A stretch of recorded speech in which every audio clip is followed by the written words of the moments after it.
था हनुमान। यही हनुमान जी जिनका जन्म अंजनी के कानों से हुआ। ये भोलेनाथ का ही विकार था जो अंजनी के पास पहुंचाया गया था। भोलेनाथ बोले, भगवान आपके सौंदर्य का तो दर्शन किया, लेकिन एक बार आपके अधरामृत का पान करना चाहता हूं। बोले अभी नहीं,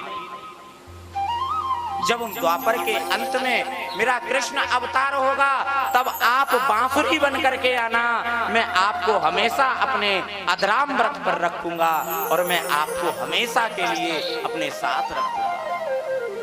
आज वही भोलेनाथ बांसुरी बन करके आए हैं और मेरे गोविंद ने अपने अधरामृत पर रख करके बांसुरी वादन प्रारंभ कर दिया।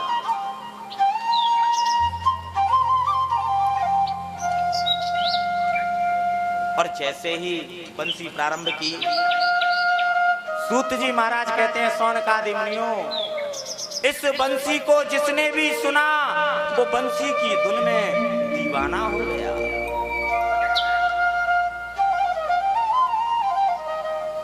बंसी की तान को सुन करके सभी मदमस्त होकर के खो गए। और आज घनश्याम तेरी बंसी पागल कर जाती है। ओ घनश्याम तेरी बंसी पागल कर जाती है। और कन्हैया मुस्कान तेरी मोहने, मुस्कान तेरी मोहने घायल कर जाती है। घनश्याम तेरी बंसी पागल कर जाती है। घनश्याम तेरी बंसी पागल कर जाती है। घनश्याम तेरी बंसी पागल कर जाती है। मुस्कान तेरी मोहने, मुस्कान तेरी मोहने घायल कर जाती है। ओ घनश्याम तेरी बंसी पागल कर जाती। जय श्री राधे। दोनों हाथ भागे जोरदार ताली बजा देते हो।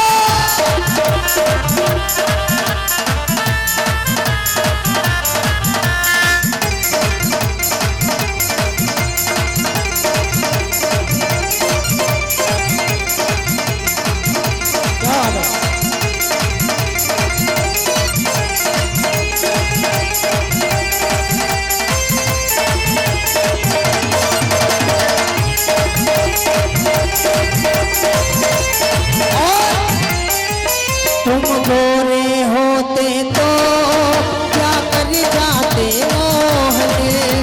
तुम गोरे होते तो क्या कर जाते मोहने। जब काले रंग पर ही, जब काले रंग पर ही दुनिया मर जाती है। ओ घनश्याम तेरी बंसी पागल कर जाती है।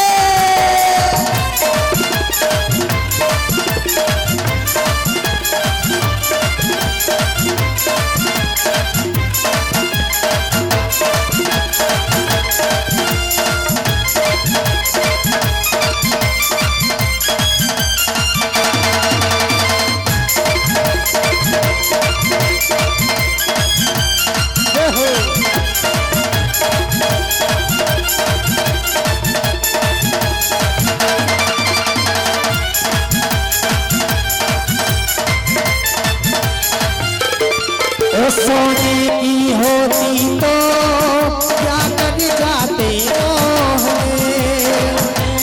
होती तो क्या कर जाते मोहने। सोने की होती तो क्या कर जाते मोहने।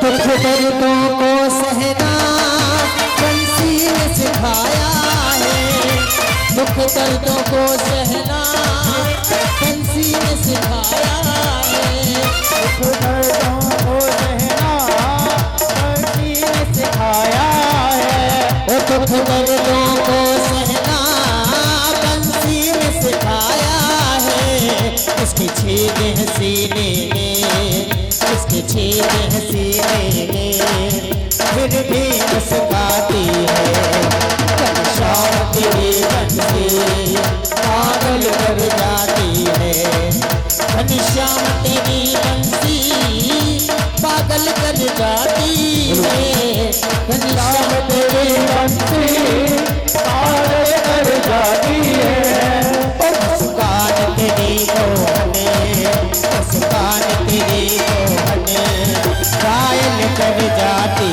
है, मुस्कान तेरी मोहन घायल कर जाती है, ओ घायल कर जाती है, घायल कर जाती है।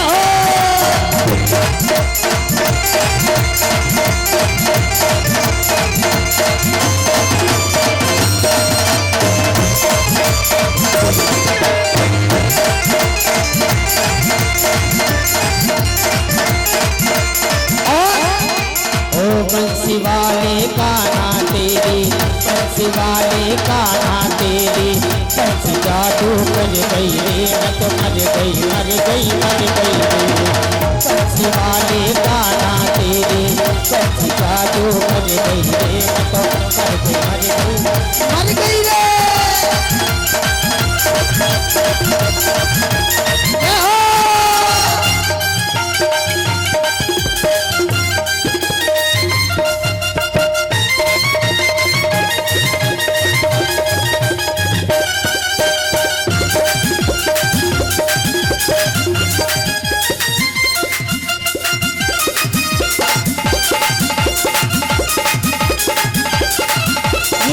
बंसी सौत हमारी है, बंसी सौत हमारी है, तुझे सब अधरों से प्यारी है, तुझे सब अधरों से प्यारी है, तुझे सब अधरों से प्यारी है, तुझे सब अधरों से प्यारी है। तेरे पतले पतले होठ पे लाल फूल लगा दूंगी, तेरा बड़ा फूल सजाए दूंगी, आए गईयो शाम बरसाने का ऐसे गान बनाए दूंगी, होली को मजा जगाए दूंगी, होली को मजा जगाए दूंगी, होली को मजा जगाए दूंगी, होली को मजा जगाए दूंगी, होली को मजा जगाए दूंगी। बोले बंसी वारे की आज मेरे गोविंद ने बांसुरी वादन किया और गोपियों ने आकर के कन्हैया से कहा, कन्हैया तुम बांसुरी मत बजाया करो। क्यों? क्योंकि तुम्हारी जब बांसुरी बजती है ना तो हमारे कानों में उसके शब्द पड़ते हैं, और जब कानों में शब्द पड़ते हैं तो हमारे काम बिगड़ जाते हैं। कन्हैया जी बोले, सुनो, मेरी बांसुरी से काम नहीं बिगड़ते। अरे मेरी बांसुरी की धुन सुन करके अगर तुम भोजन बनाओगी ना तो भोजन में स्वादिष्टता आ जाएगी। गोपियों ने कहा, कन्हैया तू नहीं मानेगा, आज कार्तिक मास के शुक्ल पक्ष की गोपाष्टमी तिथि, मेरे गोविंद ने गैया पूजन किया, और गैया पूजन करने के बाद आज पहली बार जंगल में गैया चराने के लिए जा रहे हैं। मैया ने कही, कन्हैया पैरों में तो पहले पनैया। कन्हैया जी बोले, मैया एक काम कर, पहले मेरी गैयन को गिन, जब मेरी गैया पहनेगी पैरों में पनैया तब तेरा कन्हैया पहनेगा पैरों में पनैया। हम तो नंगे पैर ही जाएंगे, जब मेरी गैया नंगे पैर हैं तो मैं चप्पल पहन करके क्या करूंगा। आज जंगल में गैया चराने के लिए गए और आज ब्रज गोपियों का मन पूरे दिन घर में नहीं लगा। आज वो दिन ऐसा लग रहा है जाने कितने वर्ष व्यतीत हो गए। सायंकालीन सत्र में आज गोपियां अपने घर के बाहर खड़ी हुई हैं और कृष्ण के आने की प्रतीक्षा कर रही हैं। और भगवान श्री कृष्ण बरिहा पीड़म नटवर बपो कर्णयो कर्णिकारम पिप्रदवासा कनक कपिसम वैजयंतीं चमाला। आज मेरे कन्हैया ग्वाल वालों के साथ आगे आगे गैया और पीछे पीछे कन्हैया चले आ रहे हैं। माथे पर मोर का मुकुट है, गल में बैजंती माला है, पीतांबर धारण किए हुए हैं, काली कमली ओढ़े हुए हैं। और आज मेरे गोविंद बड़े प्रेम के साथ चले आ रहे हैं। सूत जी महाराज कहते हैं सोन का दिवनियो रंध्रान वेणुरधर सुदया पूरयन् गोप प्रंदै बृंदारण्यम स्वपदिरमणम प्रावितस्येत कीर्ति।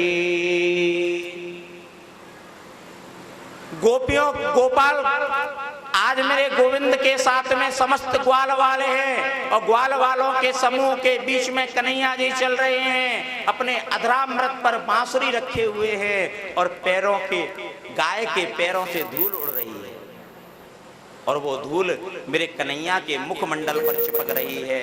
और मेरा कन्हैया सांवरा सलोना पसीने में भीगा हुआ और वो जो गाय के पैरों की धूल है वो कन्हैया के मुखमंडल पर ऐसी चिपकती है मानो आकाश मंडल में हजारों सितारे एक साथ जगमगा रहे हैं।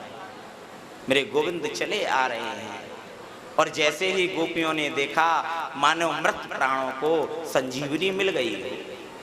कन्हैया जी आए और आकर के ग्वाल वालों से बोले भैया कल गैया चराने नहीं जाएंगे, कल विश्राम करेंगे।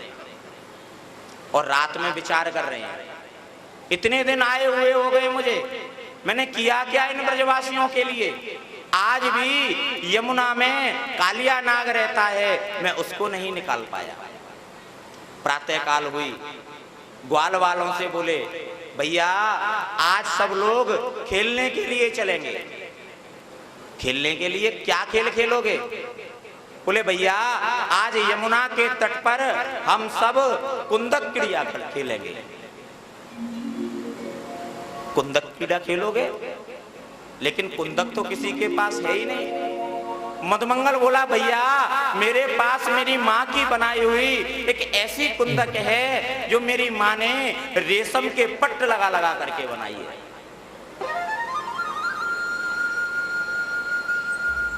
तोस नाम का सखा था, वो बोला भैया जब कुंदक इसके पास है तो डंडा मेरे पास है, चलो खेल खेलने चलते हैं। आज सभी ग्वाल वाल कन्हैया जी को साथ में लेकर के यमुना के तट पर आज क्रीड़ा खेलने के लिए जा रहे हैं। और जैसे ही यमुना के तट पर पहुंचे भैया पहले कौन खेलेगा?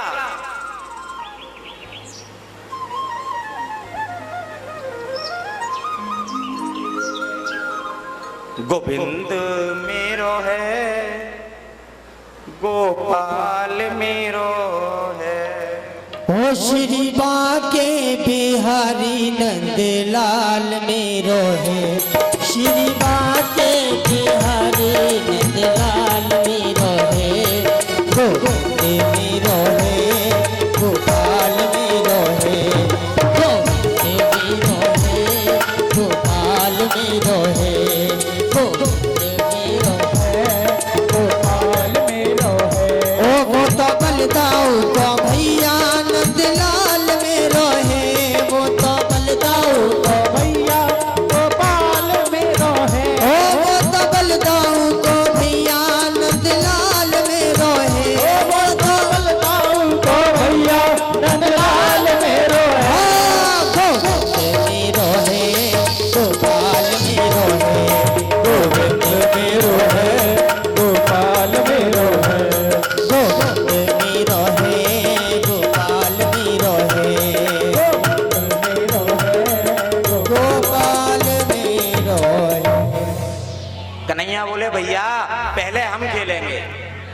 मधुमंगल बोलो भैया याकू मत खिलाओ, अगर याकू खिलाओगे ना तो पहली बार में ही खेल हो जाएगा। मैं तो जानता हूं ना इसको, मैं तो बचपन से जानता हूं, मैं तो इसके साथ रहा हूं। ग्वाल वाल बोले भैया कन्हैया अगर तेरी ऐसी इच्छा है मन में कि तू पहले खेलेगा तो पहले तू ही खेल। कन्हैया जी ने हाथ में डंडा ले लिया और जैसे ही पहली कुंदक फेंकी, पहले ही टोल में गेंद यमुना जी के अंदर गिर गई। मधुमंगल बोला मैंने तो पहले ही कही, अब और खेल खेल लो। दाऊ दादा यहां थे नहीं, क्योंकि दाऊ दादा को साथ लेकर के ही नहीं आए। मधुमंगल बोला भैया ये गेंद तोस की थी, इसलिए इस गेंद को तो देना ही पड़ेगा। कन्हैया जी बोले भैया दूसरी गेंद ले लेना। बोले नहीं मुझे तो यही गेंद चाहिए। बोले नहीं भैया दूसरी ले लेना, मैं अपनी मैया से कह के बनवा दूंगा। राजा परीक्षित मानो तोस की बुद्धि पर आज सरस्वती बैठ गई हो। तोस मुख से बोला, बोले भैया ये गेंद तो तुझको लानी ही पड़ेगी। श्री दामा बोला भैया मैं तो यही गेंद लूंगा, अगर ये गेंद मुझे नहीं मिली तो मैं घर नहीं जाऊंगा। कन्हैया जी कदम्ब के पेड़ पर चढ़े, बोले मधुमंगल मान जा, देख ले। बोले नहीं वो ही गेंद चाहिए। कदम्ब की टहनी पर पहुंचे, मधुमंगल देख ले, मान जा। मधुमंगल बोला नहीं हमें तो वही गेंद चाहिए। श्री दामा भी बोल पड़ा वही गेंद लेकर के आओ।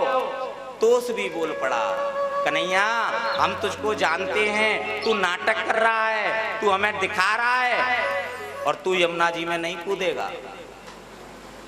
कन्हैया जी बोले भैया तोस, श्री दामा, मधुमंगल तुमको वही गेंद चाहिए ना, तो आज मैं उसी गेंद को लेकर के आऊंगा। और तुरंत कन्हैया जी ने कालिया दह में छलांग लगा दी। जैसे ही छलांग लगाई आज मैया के हृदय में धक्क सी बैठ गई। कन्हैया कहाँ है? कन्हैया, ओ कन्हैया, कन्हैया कहाँ गया? और उधर नंद बाबा जैसे ही चौपाल से निकले, बिल्ली रास्ता काट गई, कुत्ते ने कान फड़फड़ा दिए। बाबा ने सोचा कोई अपशगुन होने वाला है। बाबा जल्दी जल्दी घर आए और घर आकर के पूछा कन्हैया कहाँ है? मैया बोली सुबह खेल ले गया है, अब तक तो आया नहीं। उधर से ग्वाल वाल रोते हुए चले आ रहे हैं, मैया ओ मैया तेरा कन्हैया यमुना जी में कूद गया। जैसे ही मैया ने सुनी, रो करके मैया यमुना जी के तट पर पहुंची। ब्रजवासी पहुंच गए, दाऊ दादा रोक रहे हैं रुक जाओ रुक जाओ, लेकिन कोई रुक नहीं रहा है। हम भी इस यमुना जी में कूदेंगे, हमें भी मर जाने दो, हम इस यमुना जी में कूद करके अपने प्राणों का अंत कर देंगे। और नीचे कन्हैया जी जैसे ही कालिया नाग के पास पहुंचे, कालिया नाग सो रहा था। नाग की पत्नी बोली तुम कौन हो और कहां से आए हो, और तुम इस जल में आकर के अभी तक जीवित हो? तुम्हें मृत्यु ने ग्रास नहीं बनाया? अगर तुम अभी तक जीवित हो तो यहां से निकल जाओ, अन्यथा हमारे पति जग गए तो तुम्हें पकड़ करके मृत्यु के गाल में सुला देंगे। कन्हैया जी बोले तुम अपने पति को जगा ही लो, आज तुम्हारे पति से ही मिलके जाऊंगा। बोले चले जाओ यहां से, क्यों अपनी मृत्यु को बुला रहे हो? बोले तुम नहीं जगाओगी, मैं जगाऊंगा। भगवान ने जाकर के नाग की सबसे प्रिय चीज दबाई। नाग को क्या प्रिय लगता है? पूंछ। और हमें क्या प्रिय लगता है? पूंछ। हम कहीं जाएं और कोई हमें ना पूछे तो हमें तो पूछा ही नहीं, हमें तो बुलाया ही नहीं। ये चीज दबाई, जैसे ही कालिया नाग की, कालिया नाग जग गया और जग करके कालिया नाग ने बालक को देखा और ऐसी लपेट लगाई, ऐसी लपेट लगाई, भगवान को चारों तरफ से जकड़ लिया। भगवान बोले कालिया नाग तू भूल गया, जब मैं वामन बन सकता हूं तो विराट भी बन सकता हूं, तू मुझे जानता नहीं है। और मेरे कन्हैया ने इतना कह करके अपने शरीर को विराट बनाना शुरू कर दिया और जैसे ही शरीर को फुलाया, कालिया नाग की एक एक नस चट चट करके चटकने लगी और कालिया नाग की पकड़ जैसे ही ढीली हुई, मेरे कन्हैया ने छलांग लगाई और वन पर आ गए और बांसुरी मुख पर रख करके नृत्य प्रारंभ कर दिया। नृत्य करते जा रहे हैं, दो दो फनों के बीच में एक पैर मारते हैं, कालिया नाग का फन फट जाता है, रक्त निकलने लग जाता है। कालिया नाग हाथ जोड़ करके प्रार्थना करता है, प्रभु मुझे क्षमा कर दो, उससे बहुत बड़ी गलती हो गई, मैं आपको पहचान नहीं पाया, आप तो स्वयं परब्रह्म परमात्मा हैं और आप मेरे ऊपर कृपा करने के लिए आए, भगवान मुझे क्षमा कर दो, उससे बहुत बड़ा अपराध हो गया, मेरे लिए एक आदेश जो है वो बताइए। भगवान ने कहा तुम्हारे इस जल को पी के ब्रजवासी मृत्यु को प्राप्त हो जाते हैं, तुम्हारा जल यदि धोखे से गाय पी ले तो वो भी मृत्यु को प्राप्त हो जाती है, तुम यहां से चले जाओ। बोले प्रभु जो आपका आदेश हो, लेकिन एक बात पूछना चाहता हूं, मुझे किसने बनाया? भगवान बोले मैंने। मुझे यहाँ काली देह में किसने भेजा? भगवान बोले मैंने। मेरे अंदर जहर किसने भरा? भगवान बोले मैंने। बोले प्रभु जब सब काम आपने ही किए तो आप मुझे मारने क्यों आए? आप तो प्रेम से कह देते, मैं ऐसे ही चला जाता। 3 जगह ऐसी हैं जहां भगवान पर उत्तर नहीं मिला, एक काली के सामने, एक बाली के सामने, एक बलि के सामने। राजा बलि से ने पूछा भगवान ये महल किसका? बोले मेरा। ये राज्य किसका? बोले मेरा। भगवान मैं किसका? बोले मेरा। जब सब कुछ आपका ही है तो बामन बन के क्यों आए? वैसे ही आके मांग लेते, मैं वैसे ही दे देता। ऐसे ही बाली ने पूछा, बोले भगवान ये बताओ तुम्हारे लिए सुग्रीव और मेरे में से कौन प्रिय है? बोले दोनों। मेरे लिए तो दोनों समान हैं। बोले ऐसा करने की प्रेरणा मुझे किसने दी?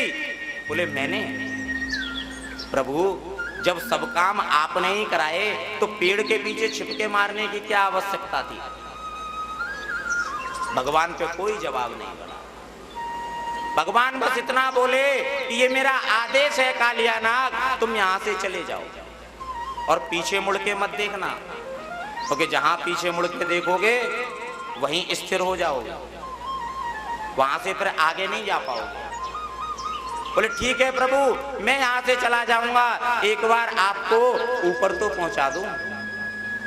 नाक के फन पर लेकर के कन्हैया जी को ऊपर आए और ऊपर देखा तो क्या देखते हैं, सभी ब्रजवासी मूर्छित पड़े हुए हैं और मूर्छित ब्रजवासियों को देख करके मेरे गोविंद ने अपने अधरामृत पर बांसुरी रखी और बांसुरी रख करके बांसुरी वादन प्रारंभ कर दिया।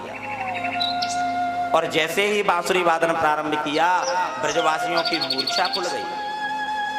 ब्रजवासी देख रहे हैं कन्हैया जी नाच रहे हैं, 2-2 फनों के बीच में पैर मारते हैं, रक्त की धार उनके पैरों पर गिरती है। ऐसा लगता है जैसे मानो किसी ने गुलाब की पंखड़ी तोड़ करके कन्हैया जी के चरणों में चढ़ा दी।